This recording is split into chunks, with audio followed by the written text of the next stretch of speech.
اب ہم کچھ سوالات آپ کے جو پچھلے ہفتوں میں آئے ہیں ان سوالات کو میں جمع کیا ہوں، اور ان سوالات کے جوابات میں آپ کی خدمت میں رکھنے کے لیے جو ہے اس درس کے آخری چند منٹوں کو جو ہے استعمال کرنا چاہتا ہوں۔ یہاں پر اصفیہ ہماری بہن پوچھتی ہیں کہ جماعت سے تعلق رکھنا یہ کس جماعت کی طرف اشارہ ہے، جبکہ آج کئی جماعت ہیں جو نبی کریم صلی اللہ علیہ وسلم اور ان کے صحابہ کرام کی، یعنی یہ کون سی جماعت ہے جو نبی کریم صلی اللہ علیہ وسلم یا صحابہ کرام کی جماعت کہلائی جا سکتی ہے، جبکہ بہت ساری جماعتیں آج موجود ہیں، اور بہت ساری جماعتیں اس چیز کا دعویٰ کرتی ہے کہ بھئی ہم بھی سنت اور ہم بھی جو ہے قرآن کے یعنی کہ جو ہے تابعدار ہیں، اور ہم بھی جو ہے قرآن کے داعیان ہیں اور سنت کے داعیان ہیں۔ ہر کوئی اس چیز کا دعویٰ کرتا ہے، ہر کوئی یہ کہتا ہے کہ بھئی ہم قرآن و سنت کے جو ہے لوگوں کو دعوت دینے والے ہیں، لیکن کون سی وہ جماعت ہے جو نبی کریم صلی اللہ علیہ وسلم کی اور صحابہ کی جماعت ہے؟ نبی کریم صلی اللہ علیہ وسلم نے فرمایا کہ میری امت بھی تفرقوں میں یا فرقوں میں جو ہے پڑ جائے گی، اور تفرقہ میری امت میں جو ہے ظاہر ہو جائے گا، صرف ایک ایسا واحد فرقہ ہوگا جو نجات والا فرقہ ہوگا، اور وہ جنتی فرقہ ہوگا۔ کلھا فی النار الا واحدہ، سارے کے سارے فرقے جہنم میں ہوں گے سوائے ایک فرقے کے یا ایک جماعت کے۔ جب ہم کہتے ہیں جماعت سے جڑے رہو، جماعت سے جڑے رہو، ہمارے کچھ دروس تھے جس میں ہم نے بیان کیا کہ سلف کا یہ طریقہ تھا کہ وہ جماعت سے جڑے رہیں۔ تو جماعت سے جڑے رہنے کا جو اہم ترین اصول ہے وہ یہ ہے کہ جماعت کون سی جماعت ہونی چاہیے؟ وہ جو قرآن و سنت والی جماعت۔ اب اس کا کوئی بھی نام ہو، یہ کوئی فرق نہیں پڑتا، اس آرگنائزیشن کا یا اس کمیٹی کا یا اس گروہ کا یا اس فرقے کا الگ الگ زمینوں میں الگ الگ پہچان ہوتی ہے، تو یہ پہچانوں سے کوئی لینا دینا نہیں۔ بس آپ اس چیز کو ٹٹولو کہ جو واقعی قرآن و سنت کو سلف صالحین کے فہم پر جو ہے سمجھتا ہے، اور ان کے کوئی ایجنڈا نہیں ہوتے، ان کا کوئی فادر فکر نہیں ہوتا، اللہ فلاں کے نیچے کوئی فرقہ نہیں کھول لیے ہوتے ہیں، ایسے لوگ نہیں ہوتے جو اپنے کوئی امام یا کوئی اپنے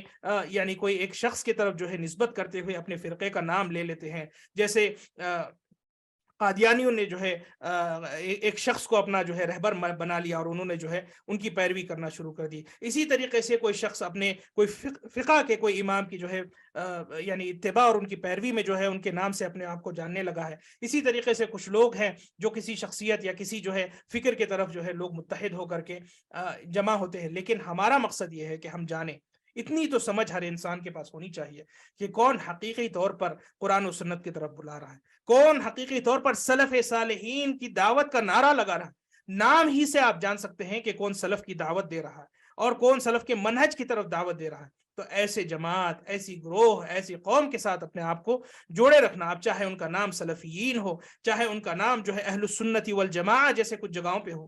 یا پھر افسوس کے ساتھ یہ اہل السنہ کا جو لفظ ہے، اہل سنت والجماعت جو ہے بریلویوں نے، ان جاہلوں نے اپنا نام اپنے یعنی استعمال کیا ہے، لیکن حقیقی طور پہ وہ لوگ اہل سنہ والجماعہ نہیں۔ اہل السنہ والجماعہ کا یہ جو لفظ ہے، یہ وہ لوگ ہیں جو سنت کو حقیقی طور پر یعنی عمل میں لاتے ہیں، نبی کریم صلی اللہ علیہ وسلم کی سنت کو حقیقی طور پر لاتے ہیں، اور اس جماعت سے جڑے رہتے ہیں جو صحابہ والی جماعت۔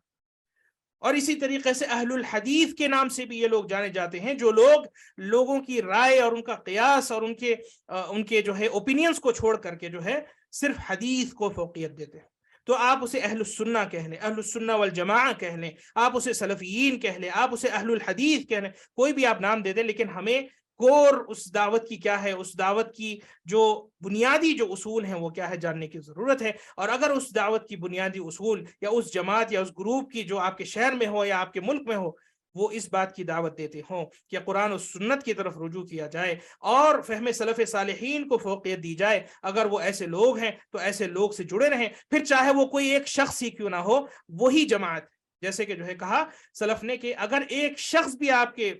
کے جو علاقے میں ہو، جو حق کی دعوت دے رہا ہو اور کتاب و سنت کو فہم سلف کے مطابق جو ہے سمجھنے کی دعوت دے رہا ہو، تو وہ ایک واحد شخص ہی جماعت کہلایا جائے گا۔ کہ جائے کہ جماعت کا لفظ جو ہے گروپ کو کہتے ہیں، لیکن ایسی صورت میں صرف وہ ایک شخص واحد جماعت کہلایا جائے گا، بالکل اسی طرح جیسے ابراہیم علیہ السلام کو اللہ تعالیٰ نے فرمایا ان ابراہیم کان امہ، کہ ابراہیم علیہ السلام امت تھے۔ امت کسے کہتے ہیں؟ نیشن کو کہتے ہیں۔ لیکن ابراہیم علیہ السلام چونکہ اکیلے کھڑے تھے، توحید کے وہ اکیلے واحد شخص تھے اپنے زمانے میں جو بت پرستی کے خلاف ہو جا کر کے کھڑ گئے تھے، تو اللہ تعالیٰ نے کیا کہا کہ یہ ایک واحد انسان ایک نیشن کے جو ہے یعنی کہ اس کے مقابل ہے۔ سبحان اللہ۔ تو کہنے کا مقصد یہ ہے کہ جماعت کی پہچان کتاب و سنت فہم سلف و صالحین کے مطابق اگر ہو تو ایسی جماعت جو ہے یہی وہ جماعت ہے جس سے تعلق رکھنا چاہیے۔ دوسرا سوال ہمارے پاس یہ ہے،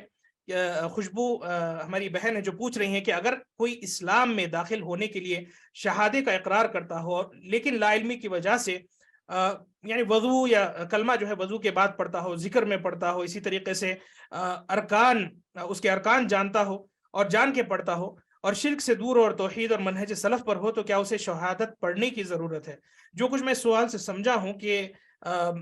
یا تو یہ اس سوال سے یہ مراد ہے کہ کوئی شخص نے اسلام قبول کیا ہو اور اس نے صحیح طور پہ جو ہے شہادہ نہ پڑھا ہو لیکن بعد میں اسے علم ہو گیا، تو کیا اسے یعنی شہادے کے تقاضے جو لا الہ الا اللہ محمد رسول اللہ کا جو کلمہ ہے شہادتین کا، تو اسے سمجھنے کے بعد کیا دوبارہ اسے دہرانے کی ضرورت ہے؟ کوئی حرج نہیں کہ انسان کلمے کی تجدید وہ کرتا رہے، افضل الذکر ہے لا الہ الا اللہ کہنا، لیکن ایسا اس کا یہ مطلب نہیں کہ وہ غلط راستے پہ تھا۔ لیکن اگر کوئی انسان ایک آپ کو میں جنرل رول بتا دیتا ہوں کہ اگر کوئی انسان غلط راستے پہ تھا، اگر کوئی انسان شرک و بدعات میں مبتلا تھا، یا اگر کوئی انسان شرک و بدعات میں نہ بھی تھا لیکن توحید کی حقیقت نہ جانتا تھا، لا الہ الا اللہ محمد رسول اللہ کا صحیح معنی و مفہوم نہیں جانتا تھا، لیکن جب اس نے سیکھ لیا، اس نے جان لیا، تو اپنے ایمان کو اگر وہ تجدید کرنا چاہتا ہو، دوبارہ اسے رینیو کرنا چاہتا ہو، تو دوبارہ وہ کہہ دے اشہد ان لا الہ الا اللہ واشہد ان محمد عبدہ ورسولہ۔ اسے تو آپ وضو کے بعد بھی جیسے بتایا انہوں نے ایک پڑھتے ہیں، نماز میں آپ اس کی ترتیب یعنی دوبارہ آپ اسے دہراتے ہیں، تو اتنا کہہ لینا اسے اپنے سچے دل سے یہ کافی ہے کہ انسان کا ایمان جو ہے دوبارہ تازہ اور تر ہو جاتا ہے، تازہ جو ہے اس کے ایمان کی ریفریشل آٹومیٹک جو ہے ہو جاتی ہے۔ اسی طریقے سے بنت ذاکر کہتی ہیں کہ جو اپنے آپ کو اہل حدیث کہے مگر منہج سے ہٹے ہوئے ہوں، تو ایسے لوگوں سے علم حاصل کیا جا سکتا ہے یا نہیں، یا ایسے جگہ پر اپنی بیٹی دینا کیسا ہے؟ دیکھیں یہ سوال جو ہے کس کے تعلق سے ہے کہ بھئی جو اپنے آپ کو یعنی صحیح کہتے ہوں یا صحیح المنہج کہتے ہوں لیکن منہج پہ صحیح عمل نہیں کرتے، تو کچھ ان کے درمیان گناہیں اگر پائی جاتی ہوں، کچھ قصور ان کے اندر پایا جاتا ہو، کچھ ان کے اندر غلطیاں پائی جاتی ہوں، تو وہ مجمل طور پر ہمارے ہی بھائی ہیں، اہل سنہ والجماعہ یا پھر سلف کے تابع داروں میں سے جو ہے ان کا شمار کیا جائے گا۔ ہاں اگر وہ منہج کی صریح طور پر مخالفت کرتے ہوں، بالکل جو ہے سلف صالحین کا منہج چھوڑ دیتے ہوں اور ایسے مناہج پہ چلے جاتے ہوں جو بالکل سلف سے جن کا جو ہے کوئی لینا دینا نہیں ہو، جو باطل فرقے ہیں یا جو باطل جماعتیں ہیں اس سے متاثر ہو کے وہ جو ہے ان کی پیروی کرنے لگتے ہو، تو ایسے لوگوں سے آپ علم نہیں حاصل کر سکتے، نمبر ایک جو سوال کا پہلا حصہ ہے۔ اور پھر ایسی جگہ پر اپنے رشتے بھی جو ہے آپ نہ جوڑیں، کیونکہ رشتے لینا اور رشتے دینا جو ہے یہ ایک بہت سنگین مسئلہ ہے۔ آپ اپنی بہن کو وہاں پر رشتہ کر کے دے رہے ہوں یا ان کی بیٹیوں کو جو ہے اپنے یہاں رشتہ کر کے لا رہے ہو، تو یہاں پر اس بات کا قطعی طور پر خیال رہے کہ وہ لوگ قرآن و سنت کے صحیح تابع دار ہوں جو سلف صالحین کے منہج پر، کیونکہ یہ ایک ہماری آنے والی نسلوں کا سوال ہے، ہمارے آنے والے جو بچے ہیں، ہمارے آنے والے جو اس خاندان کے جو نام لے کر کے آگے بڑھیں گے ان کا سوال ہے، اور آپ کو اللہ رب العزت یقیناً قیامت والے روز سوال کرے گا اگر آپ ایسی جگہ کہیں رشتہ کرتے ہوں جو قرآن و سنت کی جو ہے اتباع نہیں کرتے، اور جو لوگ بدعتوں میں جو ہے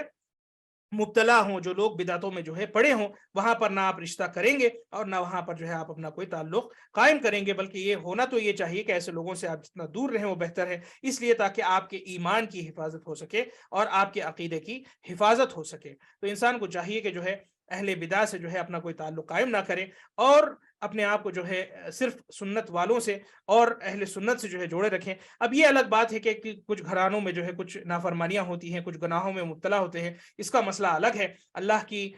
یعنی مکمل طور پہ وہ صحیح سے جو ہے عبادت کرنے سے قاصر رہ جاتے ہیں، کچھ گناہوں میں مبتلا ہے، یہ معاملہ الگ ہے، لیکن ان کے عقیدے میں آپ کمپرومائز نہیں کر سکتے، عقیدے میں کمپرومائز بالکل بھی نہیں کر سکتے۔ ہاں اس کے بعد اگر کوئی ایسا گھرانہ ہو جو ایمان اور تقوی میں بھی جو ہے ماشاءاللہ بہت اچھا ہو، تو اس گھر کو فوقیت دینا ہے ایسے گھرانوں پر جو ایمان اور تقوی میں جو ہے باقیوں سے کم ہو۔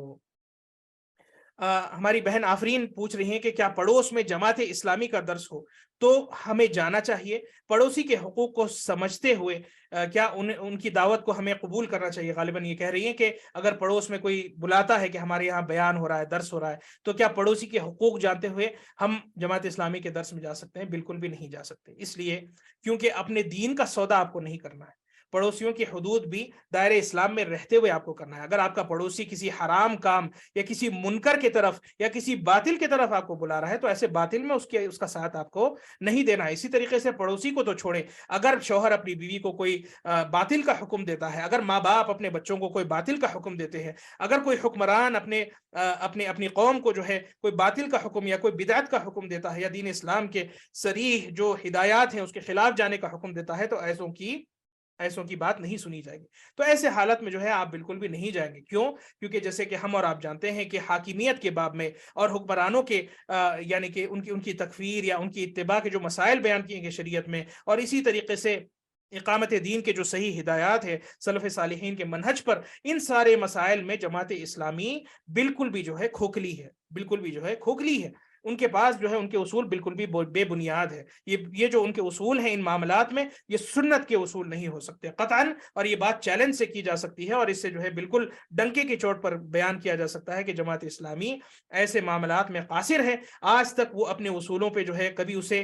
یعنی صحیح ثابت نہیں کر پائے، کبھی اسے کارآمد ثابت نہ کر پائے، بلکہ جہاں جہاں یہ لوگ داخل ہوئے ہیں، جس زمینوں پہ ان کی فکر جو ہے شائع ہوئی ہے، وہاں پر سوائے فساد کے، سوائے تباہی کے، سوائے مصیبتوں کے اور کچھ جو ہے امت کو دیکھنے نہیں ملا ہے۔ ہمارے ارد گرد جو مسلمان ممالک ہے اس میں اس چیز کا نمونہ دیکھ لیں، یہی کافی ہے۔ کیسے عورتوں کی عزتیں آج لٹ رہی ہیں، کیسے جو ہے بچے بھوکے روڈ پر مر رہے ہیں، کیسے جو ہے دین کا مذاق اڑایا جا رہا ہے۔ منابر میں خطبے جو ہوتے تھے اور معاذن میں جو اذان دی جاتی تھی، یہ سب کا سب معطل ہو گیا ہے صرف ان لوگوں کے فساد کی وجہ سے، ان کے ریولیوشن کی وجہ سے، ان کے جو ہے انقلابوں کی وجہ سے۔ جبکہ جو ظلم کرنے والے جو حکمران جس کے خلاف یہ لوگ آگ برقلائے ہیں، یہ لوگ جب تھے تو امن و شانتی قائم تھا، لوگ ایمان و توحید پہ قائم تھے اور لوگ اپنی جان مال کی حفاظت کر سکتے تھے۔ لیکن افسوس یہ شیاطین کے عقیدے کے رائج ہونے کے بعد اور ان کی فکر اور ان کی جو مہم ہے اور ان کے جو ایجنڈاز ہے جب اپلائی کیے گئے دیگر عرب ممالک میں، تو آج تک یہ عرب ممالک جو ہے ان کے آنسو جو ہے بہ رہے ہیں۔ یہ لوگ تمنا کر رہے ہیں کہ اے کاش ہمارے حکمران واپس آ جاتے، اے کاش ایک دن لوٹ کر کے آ جاتا جس میں جو ہے وہ ظالم بادشاہ جس کو ہم نفرت کرتے تھے وہ واپس آ جاتا، جسے تم لوگوں نے یعنی اس کی جان روڑوں پر لے کر کے جو ہے ماری، جن کو جو ہے تم نے اپنی جان سے مار دیا، جن کو ذلیل تم نے کیا ہے، آج افسوس کے ساتھ اس کی تمنا وہ لوگ کر رہے ہیں۔ کون؟ یہی شیاطین اخوان المسلمین، یہی شیاطین جماعت اسلامی اور یہی شیاطین حزب التحریر کے جو لوگ ہیں، ان کے فساد کی وجہ سے یہ سب ہو رہا ہے۔ تو اپنے دین کو بچائے رکھے، ایسے پڑوسیوں کے جو ہے دعوتوں کو قبول نہ کرے جہاں کہیں بھی یہ سب شر پھیلایا جا رہا ہو۔ سید امجد صاحب یہاں پوچھ رہے ہیں کہ جیسا کہ ہمارے بچے پیدا ہو رہے ہیں تو سب سے پہلے اللہ سبحانہ و تعالیٰ کا ایمان اور اس کی محبت ان کے دل میں پیدا کرنے کی کوشش ہمیں کرنا ہے، تو یہ کیسے کیا جا سکتا ہے؟ دیکھیں یہ بہت اہم ترین چیز ہے، اور میں سمجھتا ہوں کہ آخری ہمارا سوال ہے جس سے میں اپنی بات ختم کروں کہ بچوں کی تربیت بہت اہم ترین چیز ہے آج کے اس زمانے میں خصوصاً۔ پہلے معاشرہ بہت پیارا تھا، مسلمان جو اقوام پہلے گزرے ہیں ہمارے یا جو معاشرے گزرے ہیں اس میں ایک اسلامی جو ہے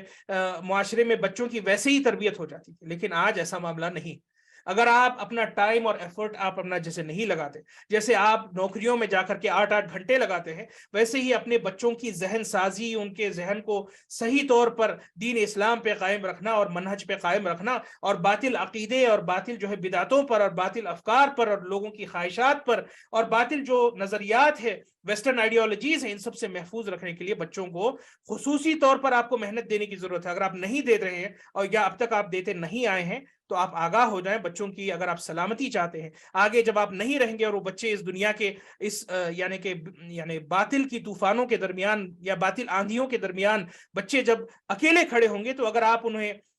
قرآن اور سنت کی طاقت سے انہوں نے مالا مال نہ کیا ہو تو میں یہ کہہ سکتا ہوں کہ ان کا کھڑے رہنا بالکل بھی مشکل ہو جائے گا، یا غالباً یہ بچے جو ہے آگے چل کے آگے آنے والے زمانے میں وہ لوگ گمراہ بڑی آسانی سے ہو سکتے ہیں۔ اللہ تعالیٰ کی اگر رحمت ان پر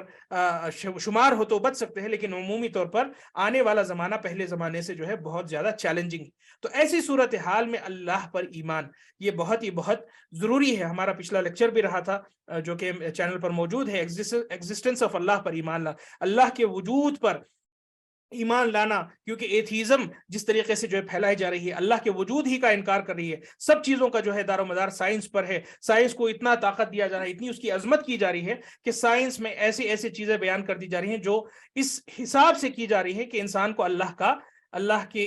وجود پر جو ہے انکار کرنے پر مجبور کر دیتی ہو۔ تو ایسے حال میں، اور نبی کریم صلی اللہ علیہ وسلم کی سنت کے مخالف کئی ایسے راستے، کئی ایسے طریقے آ گئے ہیں، بدعتیں ایسے رائج کی جا رہی ہیں، اہل باطل زور شور سے کام کر رہا ہے، شیطان زور شور سے کام کر رہا ہے۔ تو ایسے زور شور سے جو لوگ آپ کے دشمنان کام کر رہے ہیں، تو آپ کو کم سے کم اس بات کی اویئرنیس ہونا ہی ایک بڑی نعمت ہے کہ بھائی مجھے بھی ذمہ داری ہے کہ اپنے بچوں کی میں صحیح تربیت کروں، اور صحیح تربیت کرنے کے لیے ایک صحیح ماحول پیدا کرنے کی ضرورت ہے۔ سب سے پہلے اپنے گھرانے سے، اگر آپ میں سے جن کی شادیاں نہیں ہوئی ہو تو سب سے پہلے گھروں میں ایک اچھا جو ہے خاوند یا اچھی بیوی جو ہے اختیار کرنا، جو قرآن و سنت کا فہم رکھتی ہو، یہیں سے تربیت شروع ہوتی ہے۔ پھر اس کے بعد وہ دونوں مل کر کے جب بچے آتے ہیں، اللہ انہیں بچوں سے نوازتا ہے، تو گھر میں ایک اسلامی ماحول وہ پیدا کر سکتے ہیں، اور قرآن و سنت کی جو ہے نور سے اپنے گھر کو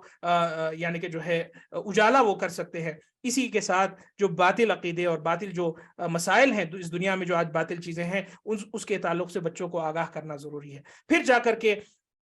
ان کے لیے صحیح درسگاہ، صحیح اساتذہ، صحیح ٹیچرز، صحیح معلمین کا اختیار کرنا، یہ سب چیزیں جو ہے آپ کی ذمہ داری بنتی ہیں کہ آپ اچھے سے اچھے اداروں میں ان کو اگر آپ ڈال رہے ہیں پڑھانے کے لیے، تو اچھے اساتذہ آپ ان کے لیے اختیار کریں، اچھے دوست آپ ان کے لیے اختیار کریں، اور ان کے لیے ایک اچھا بہترین ماحول گھر کے اندر بھی اور گھر کے باہر بھی، جن کے ساتھ وہ اٹھتے بیٹھتے ہوں، ان سب پہ آپ کی نظر ہونی چاہیے، اور آپ خیال رکھیں کہ سوائے بہتر انسان کے کوئی اور ان کے ساتھ نہ رہے، اور سوائے بہتر ماحول کے وہ کسی اور ماحول میں نہ جائیں اور اس میں جو ہے نہ پڑے۔ ایسا کرنے سے یقیناً، اور ان سب سے پہلے جو ہے اللہ سے دعا کرتے ہوئے کہ اللہ تعالیٰ توفیق دے کہ ہم بچوں کی اچھی تربیت کر سکیں، اللہ سے مدد مانگتے ہوئے اگر آپ یہ کرتے ہیں تو یہ سب چیزیں آپ کے لیے آسان ہو جاتی ہے۔ اللہ سے دعا ہے کہ اللہ تعالیٰ ہمیں توفیق دے کہ ہم اپنے آپ کی اصلاح فرمائیں، اپنے گھر میں اپنی بیوی بچوں کی اصلاح فرمانے میں کامیاب رہیں۔ اللہ تعالیٰ ہمیں یہ توفیق دے کہ ہم انہیں قرآن و سنت پر ان کی پرورش ہم کریں، اور قرآن و سنت کا ماحول ہم اپنے گھروں میں برقرار رکھ سکیں، اور ہمارے معاشرے میں بھی ہم جو ہے اسے